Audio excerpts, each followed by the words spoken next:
Nama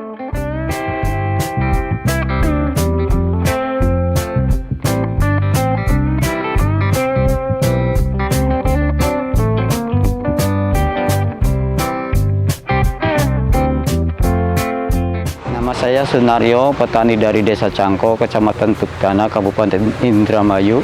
Nah, kalau konvensional itu perbedaannya dari persemaian dulu.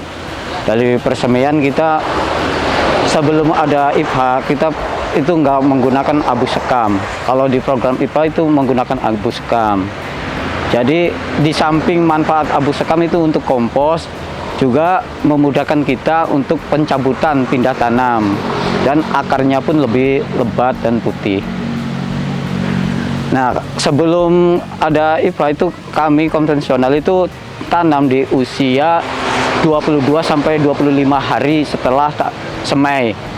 Dengan IPA itu 16 hari, 10 sampai 16 hari kita tanam.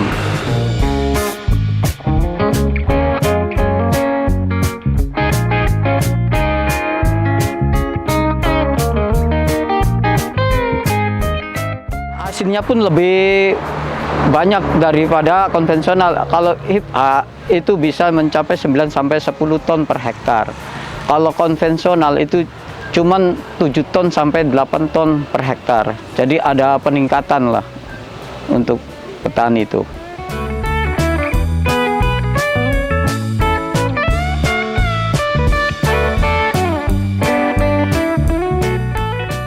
Tanamnya juga ada perbedaan. Di IPH itu menggunakan sistem seret.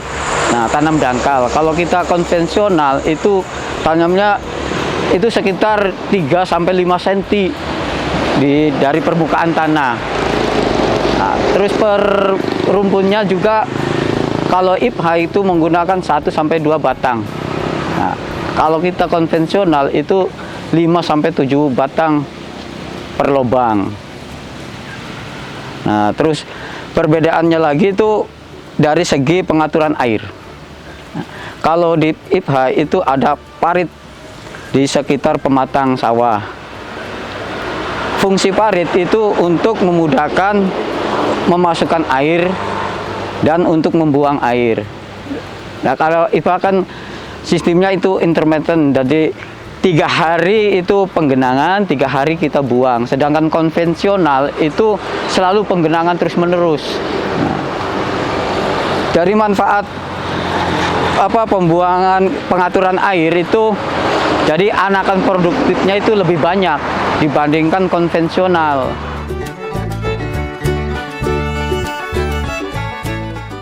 Nah, kalau untuk konsumsi air kan lebih irit, karena kita atur dari pengairannya juga. 3 hari kita masukkan, 3 hari kita buangkan, lebih irit.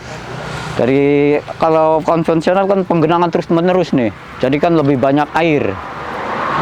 Untuk segi pemupukan juga lebih irit, karena dia itu langsung ke serap oleh akar. Karena kan airnya itu enggak tinggi, cuman 1 cm sampai 2 cm dari permukaan tanah itu. Dari kualitas itu tonase pasti lebih bagus dari program IPH. Nah, rendemennya juga lebih bagus karena sistem pengaturan air itu dari tingkat ketahanan penyakitnya juga lebih tahan. Terus dari tingkat kerebahan juga, kalau karena angin itu kalau konvensional itu mudah rebah karena yang menahan itu batang. Nah, kalau IPH itu yang menahan itu akar, jadi lebih kuat lah dari serangan angin itu.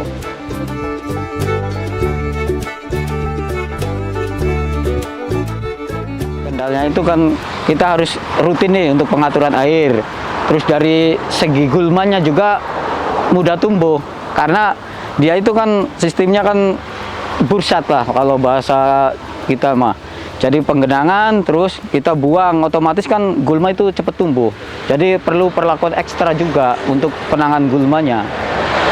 Kalau konvensional itu penggenangan terus menerus, ya paling kita penanganan gulmanya itu 1 kali lah.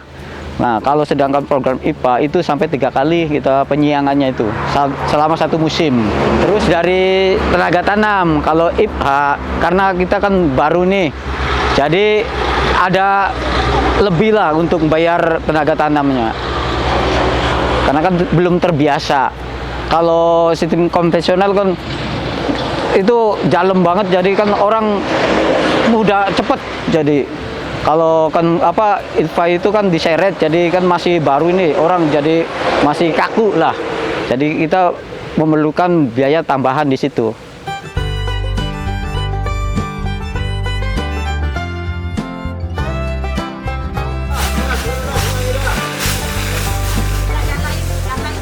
Harapan saya dengan adanya metode IPA ini untuk para petani seluruh Indonesia, mari kita terapkan metode IPA ini karena sangat membantu sekali petani. Di samping ini untuk membantu kita pengaturan air, berbagi air lah sama petani yang lain. Terus ini untuk penghasilan juga akan menambah hasil dari pertanian kita. Jadi lebih ada peningkatan lah untuk petani itu. Nah, kita akan mendukung program ketahanan pangan dari pemerintah. Jadi mari kita menerapkan program IPA ini di seluruh Indonesia.